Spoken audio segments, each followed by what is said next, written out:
during these weeks is being really present with everything you end up saying or doing, so that you are in alignment with your core values. Because when people escalate past this number 2, they end up acting in ways that are out of character, that aren't really them. Because I believe we are ourselves more so when you're connected with your heart, when you're connected with what you feel for yourself and other people, when you're connected to that bigger picture. And when we escalate and get up here we're acting in ways that are out of character. And this dips up and down here because once this crisis event is over, you start, your heart rate comes down, your blood pressure starts to come down. Somebody gets in and pokes you again, or gets the last word in, you're still full of adrenaline. And so you can still spike up and then some. Or this is over, and you start this downward slide. Your pupils, which were dilated, start to revert back to normal. Hundreds of chemical changes in your body and in your brain happen as you escalate up here, and they are changing back to normal here. Your heart rate's coming down, your blood pressure's coming down. And typically, the heart rate and the blood pressure go below this baseline that you started at. The body goes into a depression. People feel emotionally exhausted, physically exhausted, and depression. So people usually end up feeling remorse, regret, sometimes guilt, shame, embarrassment, humiliation, sadness, fear, etc. And it's very unpleasant. It resonates through the body in this really unpleasant manner. There's this emotional pain. And if somebody has a history of distracting themselves from their emotional pain, this is when they're most likely to engage in whatever activity they have engaged in to get away from uncomfortable emotions. So this is when people are most likely to drink or get high, or some people will just start making jokes about everything. Some people will eat.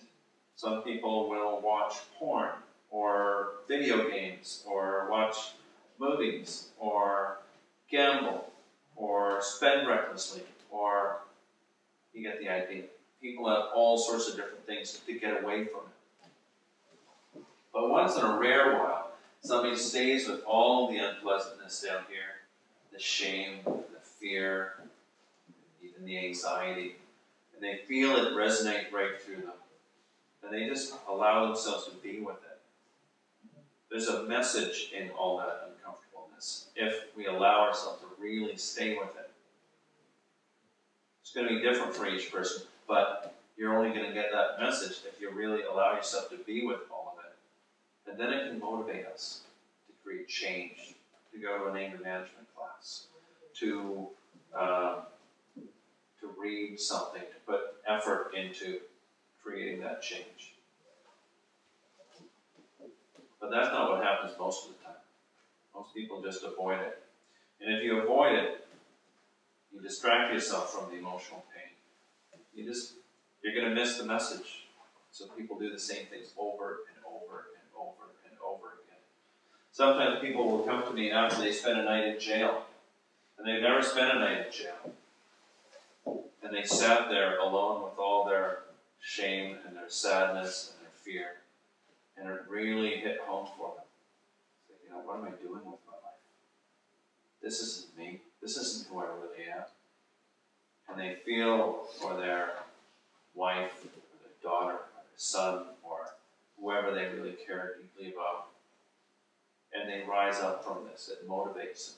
And it moves them to do something. Take charge of themselves. And regardless of which direction people go, everybody ends up getting back up to that baseline and carrying on. But most of the time when people phone me up, whatever they did on that day, because usually somebody did something on one specific day that made them wake up and say, wow, I got to go and do something about this. That day when they woke up, usually they woke up and first thing in the morning, they hadn't slept well.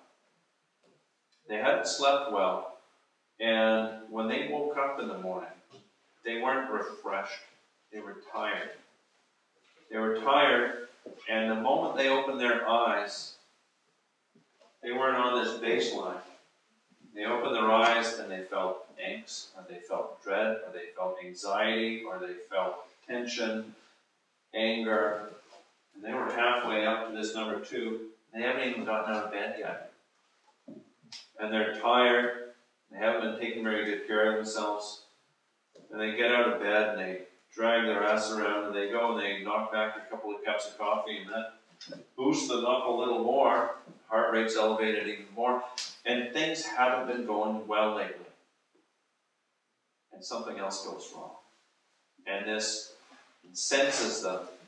And then it's like this baseline is right up along this number 2. So the heart rate is elevated through the whole day. And when the heart rate is up here, it's way quicker to spike up and react.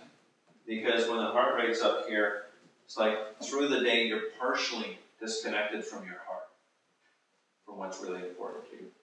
You're partially disconnected from the higher reasoning part of the brain. You can't see the big picture, so you can't see a way out of it. Your thinking tends to be more black and white. People tend to be more cynical, more jaded, and have a harder time, so they're more disconnected from people. And as they go through their day, maybe they keep on drinking coffee, but regardless, at the end of the day, they're pretty wired. So they're more likely to have an extra beer or smoke an extra joint. Then they're not very likely to exercise or eat healthy. Then they stay up too late watching crap on TV or what have you. And then the next morning, they wake up and they haven't slept very well. And the whole thing starts over and over again.